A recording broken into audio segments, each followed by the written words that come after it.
2022년 9월 11일 9월달 둘째 주 주일 열린 복음의 벤자민 교회를 통하여 세상에 선포됩니다. 유튜브 시청자 여러분 안녕하십니까? 9월달 둘째 주 추석이 지나고 드리는 추석 다음날 예배입니다.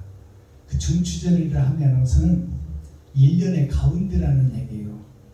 그리고 추수한 후에 우리가 모두 함께 풍성한 가운데 나누고 베푸는 것이 중추절이에요. 그래서 추석만과 한가위만 같아라 그러는 얘기가 있죠. 왜냐하면 풍성하기 때문에 한가위만 같아라. 근데 한가위가 그냥 있는 게 아니에요. 봄에 씨를 뿌리고 여름에 그 더운 가운데 농부들이 땀 흘려 일하고 그 고생과 시련과 역경을 거쳐서 결실의 계절에 기쁨이 있는 거예요. 거저 얻어지는 게 아니다 그 말이에요. 그런데 우리는 한가위만 같아라. 그건 잘못된 말이에요. 그러면 고생을 하지 않고 기쁨으로만 살겠다 그 말이에요. 그것은 어불성설 있을 수 없는 얘기예요. 시련과 역경을 거치고 기쁨과 행복을 느끼는 거예요. 기쁨과 행복 전에 뭐가 있다? 시련과 역경과 고난이 있다. 그러니까 기쁨을 누리기 위해서는 시련과 역경과 고난을 우리가 사랑해야 돼요. 그것과 함께 동행해야 돼요. 그것을 우리가 깨달아야 돼요. 자, 그렇다면 오늘 9월달 둘째 주에 선포되는 하나님의 말씀은 에스겔서입니다. 에스겔 골짜기는 죽음의 골짜기예요. 마른 뼈들이 모여있는 곳이 에덴 동산입니다. 살아있으나 죽은 자들이 사는 곳이다 그 말이에요. 그래서 에스겔서 5장에 대한 말씀이 선포됩니다. 표면적 말씀이 아니요 그 속에 감추인 하나님의 뜻을 계시로 열어서 보여주는 말씀이에요. 그래서 이 에스겔 5장이라는 뜻은 열의 절반이라는 뜻입니다. 그래서 5장이라는 것은 기름을 준비한 다섯 처녀와 준비하지 못한 다섯 처녀에 대한 말씀이에요. 그 5장이라는 뜻은 우리가 지금 기름 준비를 하지 못한 다섯 처녀 중에 있는 것이 세상 교회다 그 말이에요. 나 자신이다. 그러면 이제 기름을 준비해야 되잖아요. 지금까지는 준비하지 못하고 있었다. 준비하지 못한 예수 내 구주만 외치고 받은 구원, 모든 만민에게 부어준 하나님의 은혜의 성령만 받고 거기에 만족하고 있는 것이 지금 현재 교회다 그 말이에요. 기름 준비라는 것은 받은 기름이 있고 내가 준비한 기름이 있는 거예요. 그래서 받은 기름만 가지고 있는 자는 성전 문 밖에서 하늘나라 밖에서 이를 갈며 울면 통곡하는 일이 있고, 기름을 준비한 다섯 처녀는 예수 그리스도를 믿는 믿음이 아니라 그 믿음과 사랑을 실천한 사람이에요. 행동으로 옮긴 자가 기름을 준비한 자예요. 그러니까 그것은 살 수도 없는 거야. 이미 지나가 버린 거야. 그렇기 때문에 그 기름 준비한 다섯 처녀 비유에서 다섯 처녀 준비하지 못한 다섯 처녀는 문 밖에서 이를 갈며 슬피 우는 일이 있고, 기름을 준비한 다섯 처녀는 성문 열 때 천국으로 입성하는 거예요. 그것은 뭐냐면 성경을 통해서 바르게 살라고 배웠으나 바르게 살라고 하는 지식을 마음속에 품고는 있으나 믿음은 있으나 행함이 없는 자는 기름을 준비하지 못한 다섯 처녀다 그 말이에요. 이웃에게 내가 그리스도의 사랑을 드러내고 나타나지 못한 자는 예수 내 구주만 외치고 십자가 앞에서 기도만 하다가 일생을 끝내는 자는 예수께서 주신 기름, 하나님께서 주신 기름, 그 기름만 가지고 있다가 멸망하는 교회를 상징하고 있어요. 그래서 받은 기름과 장차 받을 기름이 있어요. 내가 만들어내야 할 기름이 있다는 말이에요. 그러니까 우리 구원의 역사는 받은 구원이 있고 앞으로 받을 구원이 있어요. 받은 구원은 세상 만민에게 부어준 은혜와 선물로 받아버린 거예요. 예수의 피만 보고 넘어가 버리는 것이 받은 구원이에요. 예수를 믿고 우리가 구속이라는 것은 죄에 갇혔다는 것이 구속이에요. 그러니까 구속된 자들이 예수 이름만 부르면 재앙을 넘어가는 것이 받은 구원이에요. 만민에게 부어줬어. 누구든지 예수 이름만 부르면 너의 집과 너가 구원을 얻으리라. 그것은 멸망으로 예정된 너희들이 살 길이 열렸다 그 말이에요. 근데 살 자는 어떤 자냐? 이제 받은 구원은 있고 장차 받을 구원은 내가 만들어가는 거예요. 내가 죽은 자에서 산 자가 됐으니까 이제 산 자답게 행동을 해야 돼. 옛사람으로 그대로 있는 것이 아니라. 그렇다면 그동안에는 나를 위해서 공부했고 나를 위해서 승진했고 나만 잘 살기 위해서 저금했고 노후 준비하려고 나만 위해서 살았다면 그것은 공산주의요, 독선적이야.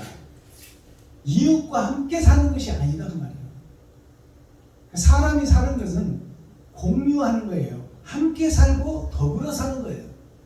그렇다면 지금까지는 나를 위해서 살았다면 앞으로의 삶은 내 것을 풀어서 이웃과 함께 사는 거야. 이것이 사랑이에요. 아멘. 그것을 말로만 하는 사람이 있고 행함으로 드러내고 나타내는 자가 있어. 기름 준비한 자는 누구예요? 행함이 있는 자가 기름 준비한 자예요. 그 행동이 세상에 떨어져 있다고 말이에요. 말로 하는 것은 흩어지는 메아리요, 울리는 꽹과리요. 형체가 없어, 말로 하는 것은. 그러니까 내가 옳은 행실을 뿌린 것은 뿌려진 것이 세상에 남아있다고 말이에요. 하나님이 그것을 심판한다는 거예요. 그러니까 예수를 우리가 배우고 알고 세상 지식을 배우고 안다는 것은 배우고 알았다면 그 지식을 어디다 써먹어야 돼? 옳은 행실과 빛과 소금의 역할을 내가 해야 돼. 그러기 위해서 배우는 거야.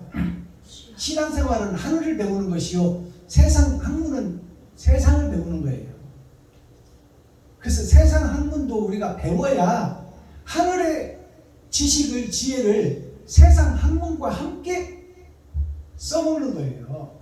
내가 세상을 아는 지식이 없다면 하늘의 것을 풀어낼 건덕지가 없어. 그래서 우리는 죽을 때까지 세상 지식도 배워야 돼요. 세상 역사와 세상의 이치와 세상의 상식을 우리가 순간순간 변하는 세상의 지식을 우리가 죽을 때까지 배워야 돼요. 더하기 빼기만 알았다고 해서 그 사람이 다 배운 게 아니잖아요. 더하기 빼기 이외에도 삼가함수, 피타고라스 공법이 있고 원주를 뽑는 계산이 있고 수많은 것들이 학식이 계속 때를 따라서 달라져요. 그러면 거기에 맞춰서 우리가 배워가야 돼. 그렇지 않으면 우리는 죽을 때까지 더하기 빼기 나누기 곱하기 밖에 몰라. 그 이상의 것은 모른다고 말이에요. 그러면 하늘의 것도 그렇게 수없이 변해가는데 세상의 지식이 있어야 하늘의 것을 갖다 풀어내지. 그렇기 때문에 세상의 지식도 우리가 죽을 때까지 배워야 되고 하나님의 음성과 하늘의 지혜도 죽을 때까지 깨달아야 돼. 성경도. 성경이 한 번 읽었다고 해서 깨달아지는 게 아니에요. 죽을 때까지 깨닫는 거예요. 자, 그렇다면 오늘 또 낚시를 가기로 우리가 약속을 했기 때문에 오늘은 워심이나 특송은 제외하고 본문 말씀만 풀어내서 11시 안에 예배를 끝내겠습니다. 오늘 기록된 성경을 우리가 함께 읽고 듣고 보도록 하겠습니다. 에스겔 5장 전장 말씀입니다.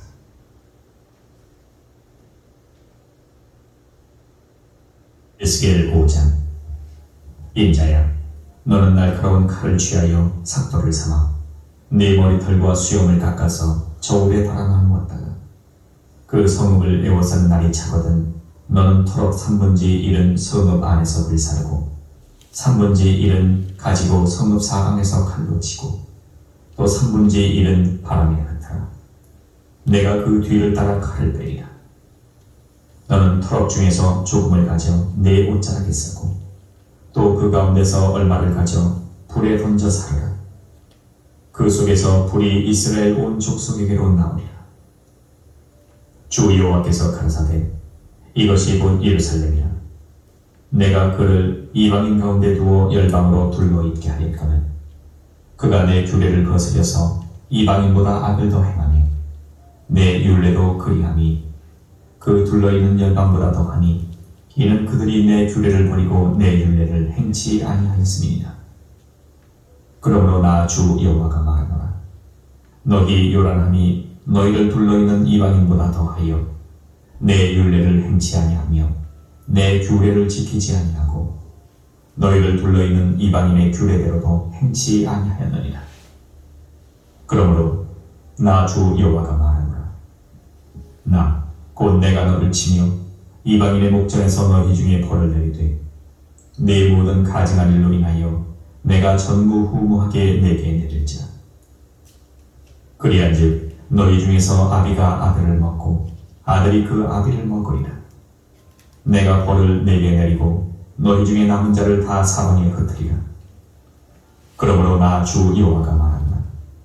내가 나의 삶을 두고 맹세하노니 네가 모든 미운 물건과 모든 가증한 일로 내 성소를 더럽혔은즉 나도 너를 아껴보지 아니하며 긍휼을 베풀지 아니하고 미약하게 하리니 너희 가운데서 3분지 1은 온역으로 죽으며 기근으로 멸망할 것이요 3분지 1은 너희 사방에서 칼에 엎드러질 것이며 3분지 1은 내가 사방에 흩고 또 그 뒤를 따라 칼을 빼리라.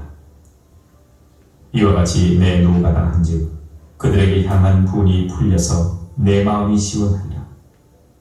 내 분이 그들에게 당한즉 나 여호와가 열심으로 말한 줄을 그들이 아니라. 내가 또 너로 황목케 하고 너를 둘러있는 이방인 중에서 모든 지나가는 자의 목전에 능력거리가 되게 하리니 내 노와 분과 중한 책망으로 네게 벌을 내린즉 너를 둘러있는 이방인에게 네가 수욕과 조롱을 당하고 경계와 괴이한 것이 되리라. 나 여호와의 말이니라. 내가 멸망케 하는 기근의 독한 살로 너희를 멸망보내되 기근을 더하여 너희의 의뢰하는 양식을 끊을 것이라. 내가 기근과 악한 짐승을 너희에게 보내어 외롭게 하고 너희 가운데 온역과 살육으로 행하게 하고 또 칼이 너희에게 임하게 하리라. 나 여호와의 말이니라. 아멘. 스겔 6장.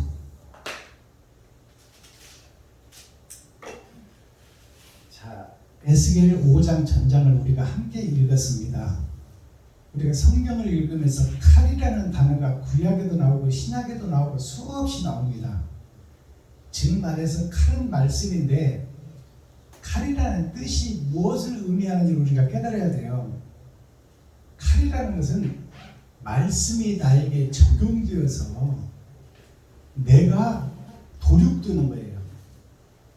도륙된다는 것은 거짓 내가 무너지고 거짓 내가 피를 흘리는 거예요. 그러니까 거짓이 드러나게 하는 것이 칼이다 그 말이에요. 그러니까 이 내용을 우리가 알고서 칼이라는 단어를 성경에서 해석해야 돼요. 자, 1절을 보겠습니다. 제목은 머리털과 수염을 깎는 상징이다. 이 제목이 그거예요. 그러면 머리털과 수염을 깎는 것이 상징이 뭐냐? 머리는 우리 인간의 가장 중추적인 역할을 하는 뇌가 있는 중심부예요. 그럼 그 중심부에서 그 터럭이 자라나는 것을 머리라고 합니다. 깎으면 또 나고 깎으면 또 나는 것이죠. 그 머리털이라는 것은 뭐냐? 지금 말해서 내가 생각하고 계획하는 것들이 머리를 통해서 털로 드러나는 것이 행함이다 그 말이에요. 행함. 행함이 머리털을 상징해요. 우리가 생각하는 대로 계획하는 대로 행동을 하잖아요. 그렇기 때문에 머리라는 것은 우리의 그 뇌예요. 생각하고 하늘의 것도 받고 땅의 것도 받는 것이 머리예요. 그러면 머리털이라는 것은 즉 내 생각이 세상에 드러나는 거예요. 내 권세와 능력, 힘, 파워 모든 것이 머리털이에요. 그래서 삼손을 보면 삼손에게 머리털을 깎아버려. 그러니까 능력이 없어져 버려. 그것은 뭐냐면 손발을 자른다 그 말이에요. 내 생각을 다 잘라버리는 거야. 그러니까 여기서 머리와 수염은 머리는 위로 올라가는 것이요 수염은 아래로 내려오는 거예요. 그래서 위로 하늘을 생각하는 것과 아래로 땅을 생각하는 것이 내가 생각과 마음을 상징하는 거예요. 그러니까 머리와 수염을 깎는 그 상징적인 의미를 우리가 먼저 알아야 되잖아요. 그래야 성경이 풀어지지. 그러니까 하나님을 믿는 믿음과 이웃을 돌아보는 나의 마음을 상징한다는 말이에요. 그것이 머리와 수염을 깎는 거예요. 머리는 하늘로 향하고 있고 수염은 땅을 향하고 있어요. 인자야 사람 된 자야. 이 여기서 인자야라고 하는 것은 에스겔을 상징하는 거지요. 짐승이었다가 사람으로 바뀌었다 그 말이요. 아멘. 사람 된 자야 너는 날카로운 칼을 취하여 삭도를 삼아 너 머리털과 수염을 깎아서 저울에 달아 나누었다가 너 에스겔아 칼을 날카롭게 갈아. 칼은 말씀이에요. 말씀을 자세히 보고 너의 머리털과 수염을 깎아라. 지금 네가 생각하고 판단하고 행동하는 것을 다 죽여라 그 말이에요. 아멘. 그 성읍을 에워싸는 날이 차거든. 그 성읍을 에워싸는 날이 차거든 그 말이 뭐예요? 에스겔 4장에서 성읍을 에워싸라고 그랬잖아요. 나 자신을 에워싸고 나를 부술 준비를 하는 것이 에스겔 4장이에요. 아멘.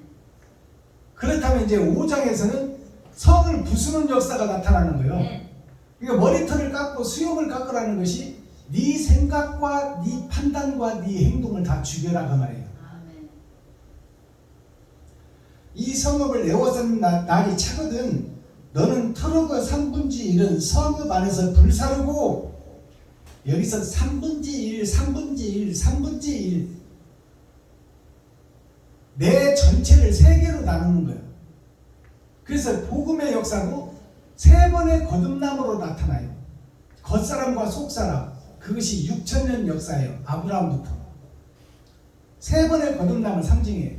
그래서 세상 사람들도 사람에게 사는데 세 번의 기회는 있다고 그래요. 그런 말 안 들어봤어요? 많아요. 세 번의 기회는 있다 그 말이요. 돈 벌고 잘 살 수 있는 기회가 세 번의 기회가 있다. 그거 다 써먹어. 근데 사실 그 말은 뭐냐면 세 번의 거듭남이라는 것은 내가 짐승으로 살다가 사람으로 거듭나는 거예요. 아멘. 그러니까 짐승처럼 살던 약육강식 세계를 깨달아서 의의 사람으로 살 수 있는 기회가 세 번은 있다 그 말이에요. 그것이 젊은 시절이 있고 청년 시절이 있고 장년 시절이 있고 노년 시절이 있다 그 말이에요. 그 인생을 살면서 의와 도를 깨달으라 그 말이에요. 그것이 세 번의 거듭남입니다. 그래서 3분지 1, 3분지 1, 3분지 1 세 번으로 나누죠. 이것이 무슨 얘기냐면 네가 단번에 거듭남이 없다 그 말이야. 하나님이 에스겔을 거듭나게 할 때 단번에 네가 우주와 땅과 하늘을 알고 땅속까지 알 수가 없다. 그러니까 3분지 1을 하나님께서 지금 깨닫게 해준다 그 말이에요. 근데 3분지 1을 어떻게 하느냐? 그 성을 에워싸는 날이 차거든. 너의 터럭 3분지 1은 터럭이라는 것은 행실을 얘기하는 거예요. 생각과 마음과 마음에서 나오는 것을 행함으로 드러내고 나타내는 것이 터럭으로 드러내고 나타내는 거예요. 그래서 그 터럭의 3분의 1을 성읍 안에서 살으라고 그러잖아요. 성읍 아니라는 것은 내가 성읍이에요. 내 안에서 네 생각의 3분의 1을 불살라라. 지금까지 네가 먹고 계획하고 설계하고 판단하던 거 3분의 1을 죽여라 그 말이에요. 네 생각을 없애라 그 말이에요. 다 없앨 수가 없으니까 3분의 1을 정리해라 그 말이에요. 생각 속에서 다 없애버리면 우리는 죽어야 돼. 나한테는 거짓밖에 없으니까. 그러니까 죽이기 전에 너를 변화시켜라 그 말이에요. 성읍 안에서 불사르고 3분의 1은 가지고 성읍 사방으로 칼로 치고, 자 3분의 1은 성읍 사방으로 칼로 치라는 말이에요. 내 털을 베어서 머리와 수염을 깎아서 그 3분의 1은 너를 각성하고 깨우는 데 쓰고 3분의 1은 성읍 사방으로 흩으라 그 말이에요. 칼로 흩으라 이 말은 너도 가짜요 이웃도 가짜니까 네가 먼저 가짜인 것을 깨닫고 이웃이 가짜라고 칼로 치라 그 말이에요.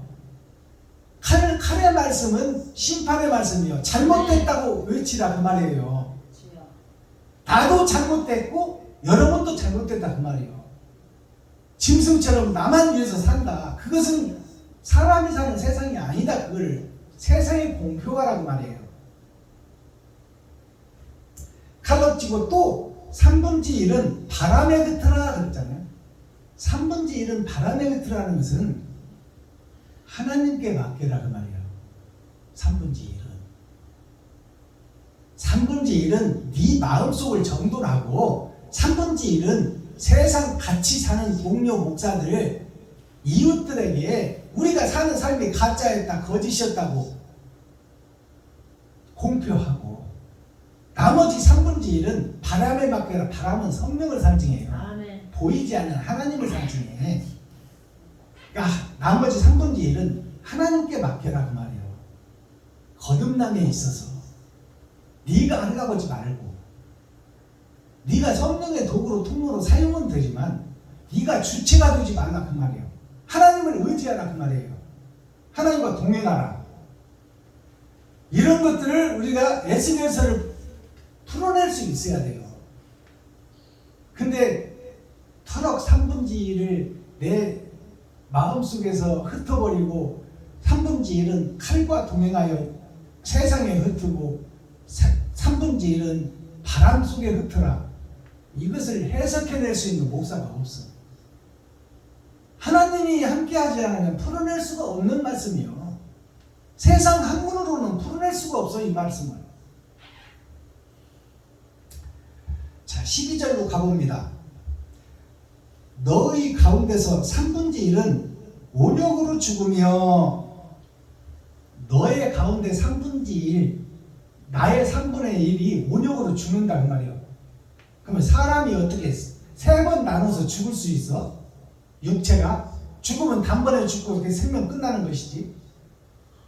여기서 너의 가운데서 3분의 1은 온역으로 죽을 것이며, 그럼 온역을 우리가 풀어내야 되잖아요. 온역이 무슨 얘기를 하는지. 온역이라는 것은 다수울 온자예요. 다수울 온자 지날 역자예요. 5개 지나간다. 교회를 상징하고 있어요. 좋은 말, 의로운 말이 교회를 통해서 나와요. 그리고 학교를 통해서 나와. 세상에서는 성경관을 통해서 나오고, 대학을 통해서 나오고, 고등학교, 중학교, 초등학교를 통해서 온역이 나온다는 말이에요. 바르게 살아라, 의롭게 살아라. 그것이 교회를 상징하고 있어요. 그러니까 너 가운데서 3분의 1은 온역으로 죽으며 교육 때문에 죽는다 그 말이에요. 따뜻하게 감싸는 사랑의 말 때문에 죽는다 그 말이에요. 이것이 무슨 얘기냐면, 우리가 교회에서 서로 사랑합시다, 이웃을 도웁시다, 또 나만 위해서 살지 말고 이웃과 함께 사는 삶을 삽시다. 세상의 학문도 다 그거야.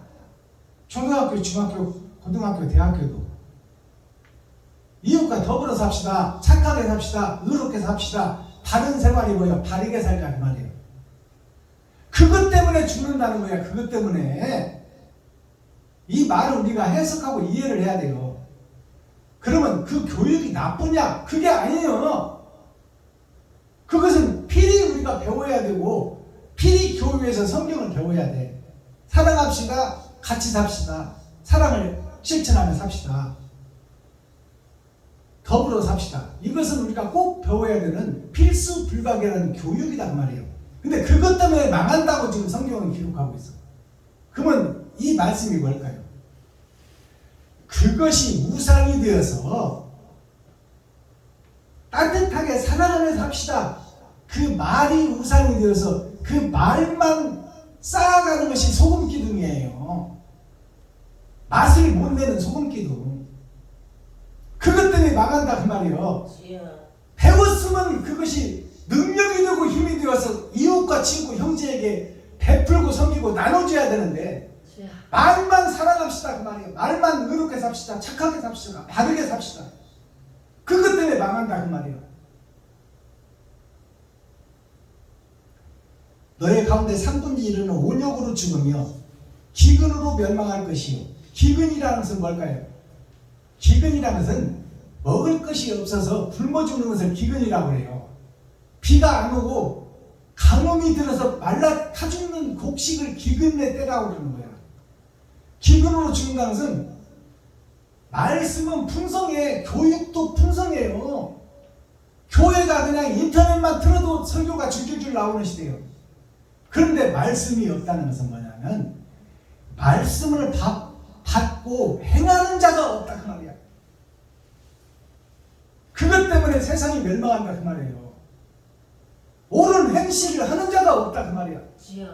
바르게 바른 길을 걷는 자가 없다. 내 돈을 풀어서 이웃을 살리는 자가 없다.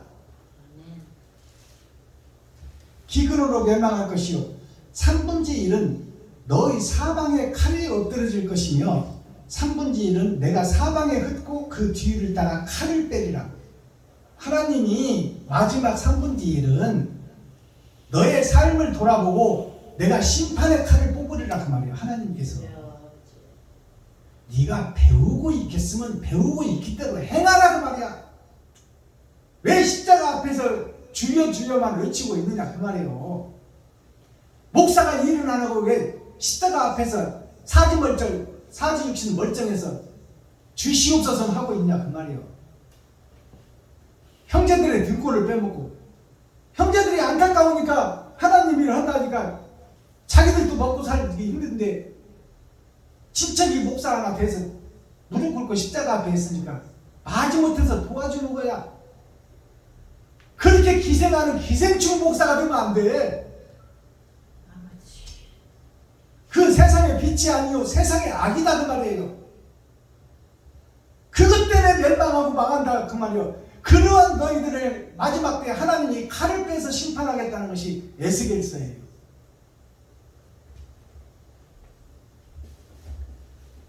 우리가 신앙생활을 바로 해야 됩니다. 아멘. 말로만 여보 사랑해 그건 사랑이 아니야. 사랑한다면 부인의 필요를 채워줘야 돼. 사랑한다면 남편의 필요를 채워줘야 돼.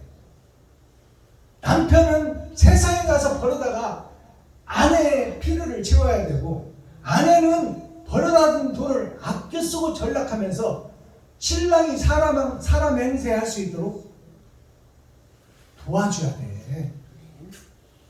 그것이 음양의 이치가 맞는 거예요. 아멘. 말로만 사랑합시다. 그거는 결과가 없는 사랑이야. 그건 신뢰와 믿음이 싹트지 않는 사랑이다 그 말이에요. 그 말로 하는 사랑 때문에 교회가 망하고 세상이 망한다고 지금 하나님께서 기록하고 있는 거예요. 바른 행실을 하고 바른 길을 걷는 자가 없다 그 말이야. 아버지. 자, 오늘 제가 이제 시간이 다 됐는데요. 대중가요 한 곡 소개하고 오늘 말씀을 맺겠습니다. 어부의 노래 들려드립니다.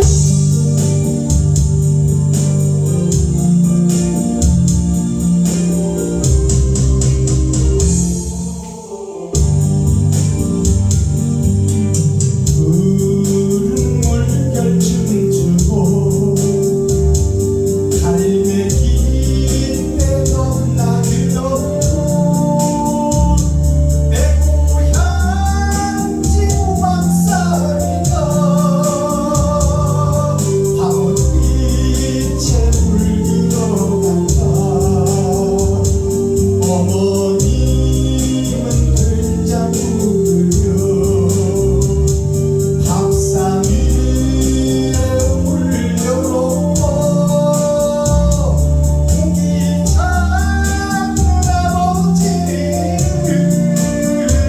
잡는 아버지를 밤새 못 기다리신다. 그리워라 그리워라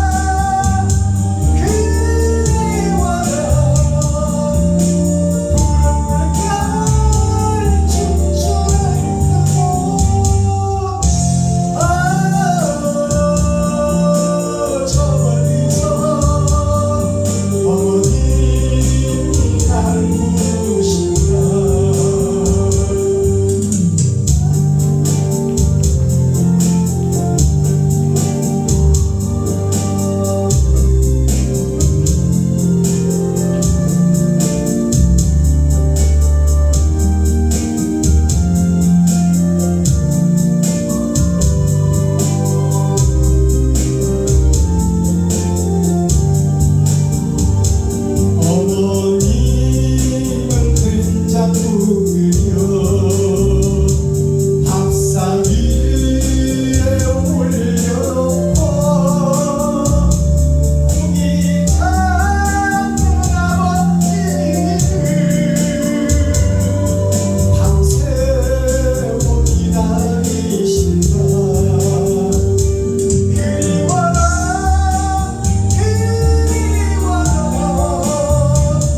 푸른 물결 춤추는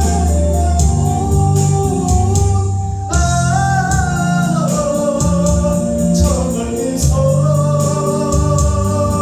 어머님이 나를 부른다.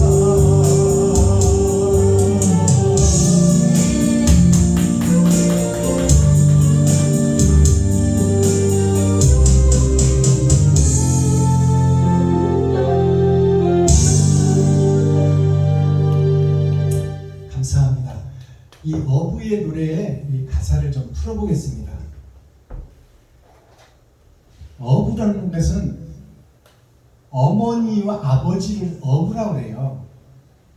이게 바다에서 고기 잡는 사람을 어부라고 그러는데 영적으로 풀어보면 어머니와 아버지를 어부라고 그러는 거예요. 어부의 노래, 박양숙이라는 가수가 부른 노래입니다. 푸른 물결 춤추고, 푸른 물결이라는 것은 교육을 상징해요. 초등학교, 중학교, 고등학교, 대학교 세상의 지식을 배우는 거예요. 교회에서 예수 믿고 구원받고 의롭고 바르게 삽시다. 이것이 푸른 물결이에요. 세상의 바다의 푸른 물결, 하늘의 푸른 색깔, 그것이 생명이 있는 것을 의미합니다. 푸르다는 것은 생명이에요. 푸른 물결이 춤춰. 세상에서 학식과 지식이 춤을 추는 거예요. 갈매기 떼 넘나드는 곳, 갈매기는 바다에서 고기를 따라다녀. 즉 사람을 따라다닌다 그 말이에요. 그럼 갈매기는 뭘 의미하나요? 사탄과 마귀와 악마를 상징해요. 고기를 따라다니며 물 위로 올라오는 것은 찍어 먹는 거예요. 그래서 갈매기는 고기를 따라다니는 거예요. 그 갈매기라는 뜻이 뭐냐면, 갈이라는 것이 갈밭, 갈대숲을 상징해요. 갈대숲이 어디예요? 아브라함이 살던 곳, 갈대아 우르를 떠나라고 그러잖아요. 갈대가 봄에는 푸르르고 아름답지만 가을 되면 다 말라서 비틀어져요. 형체가 없어. 이 갈매기라는 것이, 매라는 것은 늙은 할매를 상징해. 간이라는 것은 아담을 상징해. 아담의 삶이 늙어지면 죽음이 있는 거예요. 그게 갈매기예요.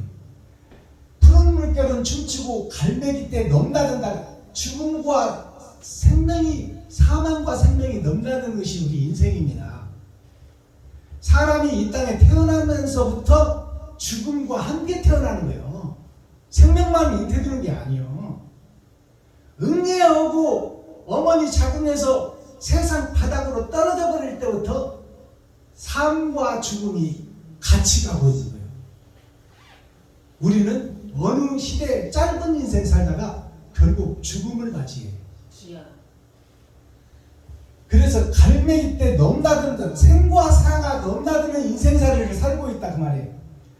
내 고향집 오막살이가, 이 땅에 떨어진 이 세상 에덴 동산 오막살이라는 것은 5개의 장막이 있어. 나를 위해서 사느냐, 이웃을 위해서 사느냐, 기름 준비를 한 5처녀냐, 준비하지 못한 5처녀가, 그게 오막이라는 뜻이에요. 그 오막살이가 황혼빛에 물들어간다. 황혼빛이라는 것은, 황혼이라는 것은 황금을 상징해요. 황색은 황금을 상징해요. 돈을 따라가고 돈을 위해서 일생 살다가 죽는다 그 말이에요. 황혼빛에 물들어간다. 돈을 벌고 돈을 쓰다가 죽어간다 그 말이에요. 그 허무한 인생살이를 노래하는 거야. 어머님은 된장국 끓여. 어머님은 예수를 상징해. 어머님은 된장국 끓인다는 것은 뭐야? 된장이라는 게 콩국이에요. 콩을 발효시킨 게 된장입니다. 콩이라는 것은 콩을 결실할 때 막대기로 두들겨 패서 툭툭 튀어나오는 게 콩이에요. 내 멋대로 사는 나를 끓여버린다 그 말이에요. 발효시켜서. 누가? 어머니가. 누가? 예수가. 예수가 내 멋대로 살고 지 멋대로 사는 나를 말씀으로 양육시켜서 끓여서 밥상에 올려놓는다. 밥상이라는 게 뭐예요? 세상을 밥상이라고 그래요. 세상 위에 올려놓는다 그 말이에요. 나를 가르치고 교훈하고 콩을 끓여서 발효시켜서 끓여서 밥상 위에 올려놓는다. 밥상은 하나님을 상징하고 세상을 상징해요. 이웃을 상징하고 있다 그 말이에요. 나를 잡아서 이웃의 번제물로 내놓는 것이 어머니가 한다 그 말이에요. 그것을 예수가 한다. 나를.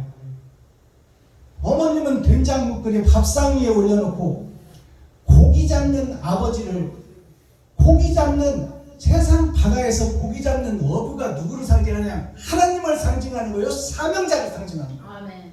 하나님은 영이시니 사람을 써. 그래서 베드로와 요한과 빌립과 안드레와 또 다니엘과 이런 사람들이 다 어부에 속하는 거야. 아멘. 어부는 하나님과 동행하는 사람을 상징해. 주여. 그러니까 아버지는 고기를 잡고 있어요. 고기 잡는다는 것은 뭐예요? 내가 고기인데 나를 잡고 있다 그 말이야. 잡는다는 것은 변화시키고 있다 그 말이에요. 아멘.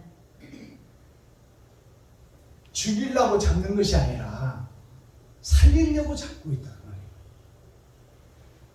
고기 잡는 아버지를 어머니가 기다린다. 예수님이 거듭나고 변화되기 위해서 고기 잡는 아버지를, 하나님을, 사명자를 밤새워 기다린단 말이에요. 밤새워서. 지금 승천하신 예수님이 바른 행실, 옳은 행실을 하는 사명자를 밤새워 눈뜨고 기다리고 있다. 세상을 변화시키고 바른 길을 걷는 사명자, 선지자, 목사를 기다리고 있다 그 말이에요. 주여. 근데 수많은 목사들은 지가 살겠다고 성도들을 사기치고 미혹해서 성도들의 헌금을 받아서 세금 한 푼 안 내고 땅 사고 건물 짓고 자녀들 유학시키고 있어. 하나님의 뜻과 반대로 가고 있단 말이에요. 교회가. 주여 아버지요. 그리워라 그리워라 푸른 물결 춤추는 그곳. 예수님이 지금 부활하셔서 땅에 내리는 호소문이야. 그리워라 그리워라 내가 내려가서 죽고 부활한 그곳. 에덴 동산 주여. 죄악이 가득한 곳.